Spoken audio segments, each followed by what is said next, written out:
But first, we're going to kick things off with Chef Ryan and Amanda here with Crystal Catering. Guys, thanks so much for being here. Thanks for having us. Yes, good morning to you. Are you hungry? Well, I am, and this whole segment is fantastic because I'm one of these, on the rare occasions when I'm called upon in my household to prepare dinner, my default position is breakfast for dinner.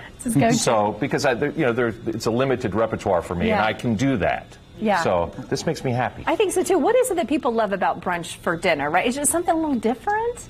It's comfort food. Yeah, comfort food makes you feel good, right?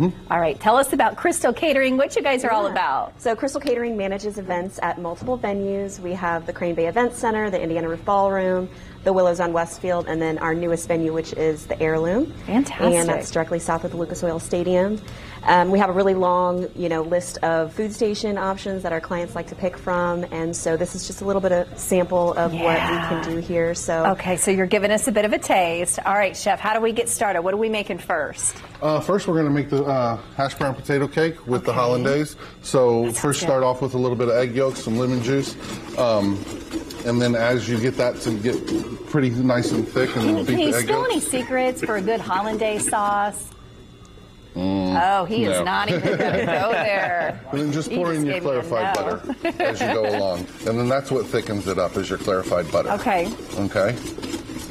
Now, I heard your tease earlier, and this was completely not something that I would be able to do in my home. Short ribs as part of the brunch? Short ribs. Fantastic. Yeah. Definitely. So he's like, yeah, there we go. right over there, you see it under the avocado. Yes, I see that. Look, they've already got it pretty for us, and I'll plate it up. And this is an example of a small plate station as opposed to an action station. Okay. So it's assembled to order. You have a chef that's preparing it during the event, and they're plating it up, and they have multiple plates ready to go so that the guests can actually just grab a plate and go, so the line formation is much smoother that way. Do you have all kinds of different themes, or how do you separate with what you're serving?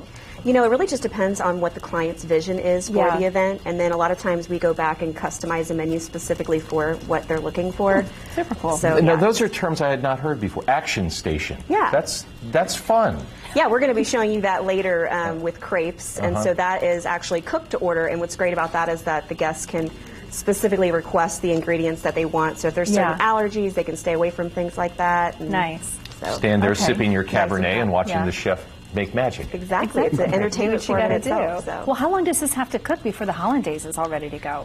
Hollandaise is ready. We're just finishing up the potato cake. Okay, but how long before we put it on? How long does it have to cook for? Amber sounds like she's hungry. I'm just ready. I'm ready, Chef. I'm just ready, Chef Ryan. I want to plate this up. Yes, let's do it. Let me grab a plate. Where are they? Right here? Okay, as you grab a plate, go ahead and grab a plate. What are we seeing over here as well? I see a couple more dishes. This is the chicken and waffles, right? Yeah, so with the chicken and waffles, that's a really nice past hors d'oeuvre option. So a lot of times we'll do a combination of food stations and past hors d'oeuvres. Okay. And so they're very snackable, right? They are. Grab and go. The idea is to be bite-sized, and so that has the waffle has crystallized sugar in it, which gives it a nice sweet crunch. Nice. And then the chicken has a hot honey drizzle. Now, that looks like something where I could see it as a much larger serving, as I could see that as a meal as opposed to an hors d'oeuvre. So we like to take meals and kind of turn it into a bite-sized option for guests. And so that's just an example. And in an event, that's kind of fun. Yes, definitely. So what's nice about that is, you can have a server walking around, passing them to, anyone wherever they're at. They might be sitting, they might be standing, they might be outside. So that's wonderful. And you can fill your belly and not even know you've done it. Exactly. Look at the sauce. And that's a chipotle hollandaise, so if you have a spin on that that's hollandaise. even better. That looks amazing. All right, you guys, as he finishes this up, tell us where we can find you, where we can learn more. So you can go to crystalcatering.com, and you'll be able to see all of the venues that we have listed there, and then each venue has their own website that you can learn more about the venues as well. Most of them are located downtown Indianapolis. So. Okay. And well, not for nothing, Chef, you. but your presentation under pressure with the camera on you is fantastic. You guys, do you see this? Look at that. How pretty it is. That's art. It is art. Yeah. Almost too pretty to eat.